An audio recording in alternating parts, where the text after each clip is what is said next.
Hello, everyone. I'm Nolan Myers, CEO of Double GDP.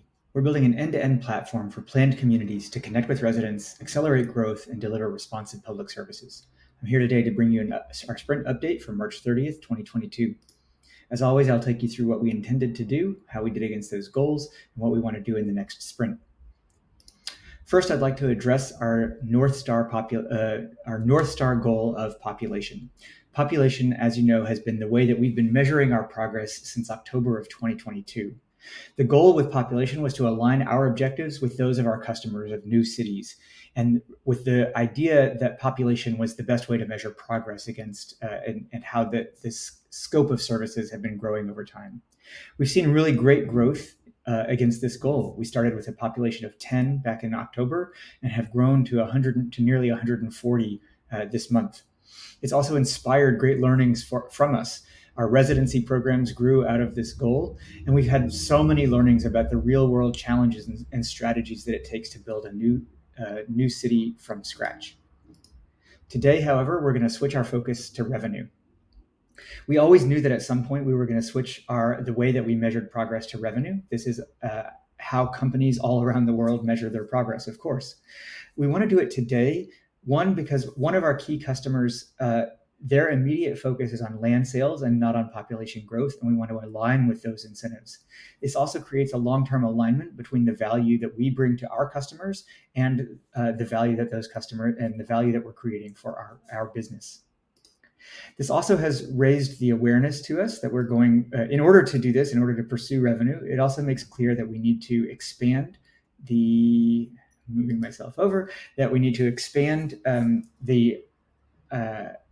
scope of the market that we're looking at.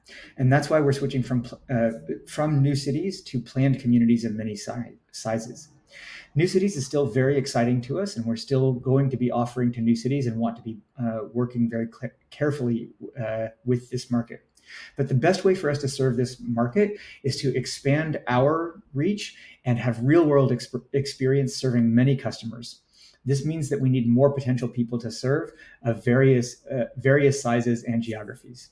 So that brings us to planned communities, which to me includes new cities, master plan developments, and gated communities.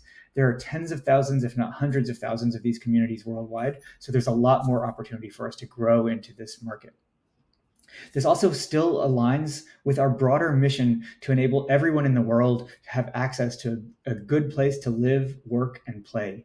It just means that we can increase the velocity of the learnings and the traction and the number of customers that we can work with. We think that the product offering and the geographies that we're going to serve largely are going to be the same. The product is still an end-to-end platform for these communities to connect with their residents, accelerate their growth, and deliver responsive public services. We expect that the first product offering where we have the most traction is gate access. And so we're going to look at that more closely and see where we can offer that. So there'll be a lot more on the marketing side that we'll be looking at in the next few sprints. The geographies also are going to remain largely the same. Africa and Latin America are two of the fastest growing segments for these kinds of planned communities and new cities in general. So we have a good track record there. This also gives us the opportunity to start learning and working with customers in the United States. So that's exciting. Talking about what we did this sprint, our goals were to work on product, on the lead acquisition and public forums, process more stats and documents around processes, improve the UI and gate flow, and on the customer success side, recruiting and lead management.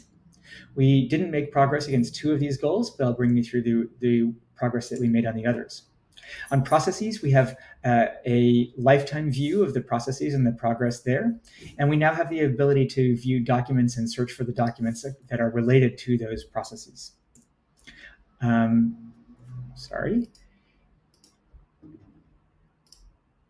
On gate access, we rolled out a few new features. We have now a timeline view that allows you to see the statistics for the gate access across different time periods, and a report that allows you to have a CSV export for start and end dates.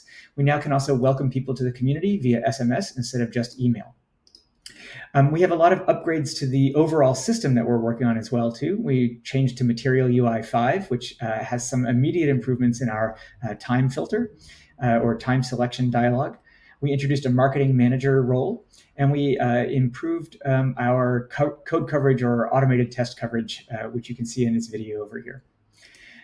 On the customer success side, we had two big community events in the last sprint, a Talisi Run, where one of our developers participated, and we got to see the sales process of how they go about selling new homes.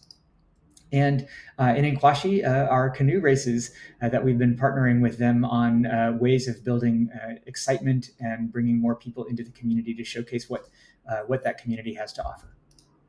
That's it for today. Thank you very much, and I'll look forward to seeing you in a couple of weeks.